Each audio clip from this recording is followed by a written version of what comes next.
Hi there. Later, 18th century lesbian cutlery.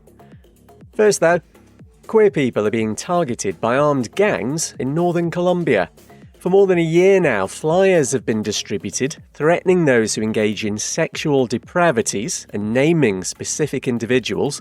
Nearly 50 LGBTQ+ people have been murdered in the country in the last 6 months. These gangs are known as correctors. CNN's been hearing from a member of one of them, known as Camilo. People are homophobic around here. Facts themselves are flamboyant.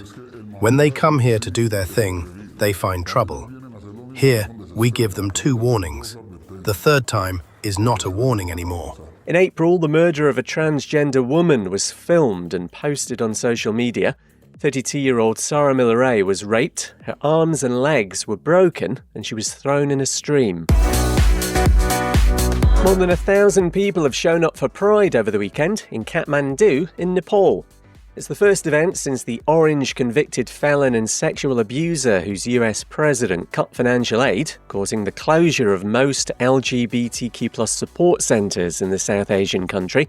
The Pride theme was Respect the Spectrum, Embrace the Whole, spelt with a W. That's how we heal, that's how we grow. And how do you fancy getting your hands on a cutlery set once owned by an 18th century lesbian power couple? Yeah, you do. Eleanor Butler and Sarah Ponsonby were known as the Ladies of Llangollen, an Irish couple, but they lived together in their mansion in Wales. Didn't occur to some people back then the pair were actually an item. A cutlery set engraved with their initials is going up for auction later this month, with a pre-sale price of between £800 and £1,200. Go on, treat yourself. No time to tell you that. About 3 dozen LGBTQ+ organisations in Australia have signed a joint statement pushing back on culture war clowns attacking transgender women. Hi there. Later, toes for trans. First though, some political pushback against what's being called a concerted effort to stop transgender women taking part in sport. Dr. Amanda Cohen from Australia's Green Party says the bigots behind this claim they're only trying to protect cisgender females. Reckons their attacks are just making sport less safe for all women, though. I've spoken with women and non-binary people who've been threatened or filmed without their consent at local sports events just because they're tall, have short hair or small breasts. Dr. Cohen's been addressing the New South Wales Parliament. Being able to safely participate in community life, including sport, is the bare minimum that LGBTQIA+ people deserve, and it's time for politicians to stop putting them in harm's way by using them as a political punching bag. She also paid tribute to inclusive Sydney football club, the Flying Bats, the biggest LGBTQ+ women's and non-binary team in the world. 2 men caught kissing and hugging in Indonesia have been sentenced to a public caning. Police arrested the pair, aged 20 and 21, in a park in Banda Aceh 4 months ago, and they've been in jail since then. 80 lashes for the both of them for breaking Islamic law. And a fashion designer is raising money for a transgender charity by selling videos of his feet on OnlyFans. The Alana Foundation in France provides scholarships and other support for trans young people and refugees who are at risk. Rick Owens has been inspired by the 19th century Italian aristocrat Contessa di Castiglione. Her feet became the only part of her she'd allow to be photographed because she thought she looked old. I know the feeling. No time to tell you that. Despite threats from far-right bedwetters, Germany's Bautzen Pride has gone ahead with a record 4,300 people turning out. And 2 deaf drag queens are performing at the Edinburgh Festival this week. Mary and Michelle are on till Sunday. Hi there. Later, America erases queer persecution. First though, an anti-transgender author's made the long list of a top queer literature award, and guess how that's working out. John Boyne, who's gay, describes himself as a TERF, or trans-exclusionary radical feminist, and supports the views of Harry Potter's wicked grandma on trans people. 12 other nominees and 2 judges have now withdrawn from the UK's Polari Prize. More than 800 writers and publishing industry types say, get him off the list. Boyne was interviewed by Speak Up magazine in 2023. I don't actually like being seen as somebody who is out to provoke others in any way. That's not who I am as a person.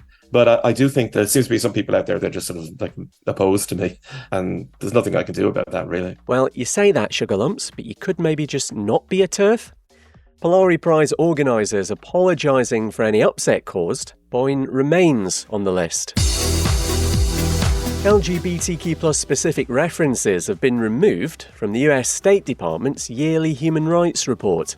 So it ignores or totally waters down the persecution of queer people in the likes of Uganda, Hungary and Brazil, with no mention of positive developments such as same-sex marriage in Thailand. America's right-wing government says the report reflects the point of view and vision of the orange convicted felon and sexual abuser who's currently president. And an LGBTQ+ activist has been arrested in Morocco for wearing a t-shirt saying Allah is a lesbian. Betty Lahgar posted a photo of this online, and she's now accused of offending God and the Islamic religion. The country's blasphemy laws could see her locked up for 5 years, says she wanted to call out sanctimonious religious conservatives. No time to tell you that. The first transgender cheerleader in America's National Football League is returning for the new season. Justine Lindsay's with Carolina Panthers' Top Cat squad. And Dame Helen Mirren says tomatoes are bisexual. Hi there. Later, trans writer Harper Steele gets an honour. First though, a teenage lesbian claims she's been followed into a restaurant bathroom and made to prove her gender. Jerica Mudra says a staff member at Buffalo Wild Wings in Minnesota, America, banged on the door of her cubicle, shouting, "The man needs to get out of here." The 18-year-old high school student felt compelled to unzip her hoodie to show the female server she's got breasts.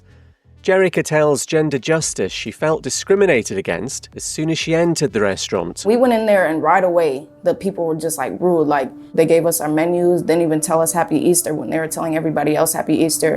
And the whole time she was just looking at us, giving us dirty looks and talking to her workers, like whispering and stuff about us. After that, like I just don't like going in public bathrooms. Like I just hold it in. This, of course, is becoming a bigger issue for all gender identities. Weirdos taking it upon themselves to police public toilets. There's expectations about what women should look like, what women's bodies should look like, and if you don't meet those stereotypes, you're going to be targeted. Jess Braverman from Gender Justice, which has filed a discrimination charge. Buffalo Wild Wings staying quiet on this up to now. 3 men suspected of creating an LGBTQ+ Facebook page have been arrested in Indonesia. They face charges of distributing obscene material, which could see them jailed for up to 12 years. Homosexuality is not illegal in most of Indonesia, including East Java, where the men have been held, but anti-pornography laws can be used to target queer people. And transgender writer Harper Steele has been honoured by the city of West Hollywood. She and her old friend, comedian Will Ferrell, had a film out last year exploring how they navigated her transition. An official proclamation recognises the vital role this played in raising awareness, challenging stigma and celebrating allyship. No time to tell you that. Most single LGBTQ+ people in America aspire to get married, if you go by a new study. And a book exploring Scotland's queer heritage is out today to mark 30 years since the first Pride event there. Hi there. Later, Boy George and Billy Porter are ghosted. First though, a couple with a transgender daughter have quit America for New Zealand to protect her. Candace and Brandon say as soon as the orange convicted felon and sexual abuser returned to the White House, they knew they'd have to leave.